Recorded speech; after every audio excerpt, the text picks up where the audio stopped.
হরে কৃষ্ণ ভক্ত সজ্জন রাধে রাধে। আজকে আপনাদেরকে নিয়ে এসেছি মায়াপুর ইস্কন গোশালায়। এটা হলো রাধা মন্দির থেকে 150 মিটার দূরে আপনার এই গোশালা। এখানে 200 গৌমাতা আছে।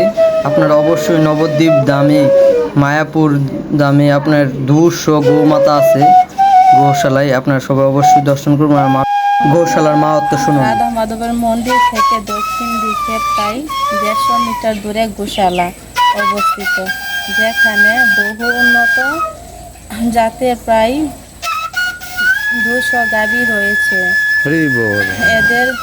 এদের দুধ শ্রী শ্রী রাধা মাধব ও ভক্তদের সেবায় লাগে। এখানে গোমূত্র ও গোময় থেকে বহু ওষুধ তৈরি হয়, যা প্রায় 80টি রোগের নিরাময় হয়। হরি বল। ভগবানের অত্যন্ত প্রিয় হচ্ছেন গাভী।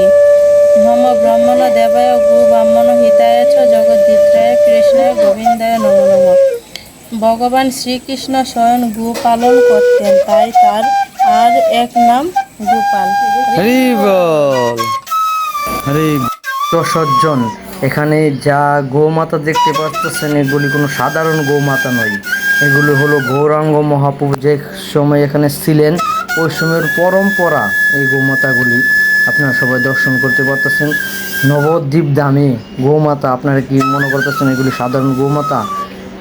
তারা ধাম বাস করতে পারতেছে। তারা মহান বৈষ্ণব ছাড়া তো কেউ ধাম বাস করতে পারে না। তার কতটুক স্বীকৃতি আছে এবার চিন্তা করুন। নবদ্বীপ দামে মায়াপুর দামে গৌশালায় তারা বাস করতে পারতেছে। আর এই গৌমাতাদেরকে যদি আপনি খাওয়ান, প্রসাদ খাওয়ান ভগবানের, তাহলে স্বয়ং ভগবান গ্রহণ করবে। কারণ তারা হলো দামবাসী ভক্ত। তারা আমাদের শাস্ত্রে এরকম উল্লেখ আছে, আপনার ভগবান 3 মুখ দিয়ে আপনার গ্রহণ করেন।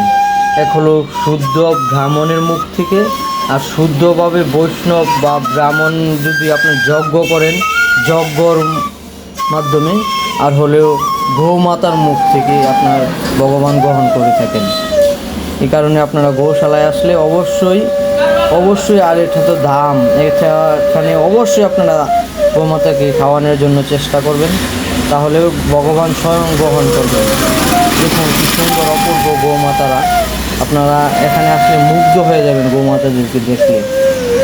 এত সুন্দর আর এত শান্তশিষ্ট গোমাতারা। আপনি যদি দ্বারে যান তাহলে আপনার মাথা পেতে দেবে আদর করার জন্য। এত ভদ্র কোনো জায়গায় আমি দেখছি না এই পর্যন্ত গোমাতা ভক্ত সজ্জন। আপনারা অবশ্যই আসবেন, আর মন্দিরে আসলে তো গোমাতা অবশ্যই এসে দর্শন করে যাবেন। গোশালা দেখুন কি অপূর্ব গোশালা। আর গোশালায় আসলে অবশ্যই আপনারা দই খেয়ে যাবেন। এত ফেমাস এখানের দই, অনেক দূর থেকে আসে দই খেতে। অনেক সুস্বাদু দই। আপনারা সবাই এখানে এসে দই অবশ্যই পাওয়ার জন্য চেষ্টা করবেন। রাধে রাধে ভক্ত সজ্জন। ঠিক আছে ভক্ত সজ্জন, তাহলে এই ভিডিওটা বড় করছি না।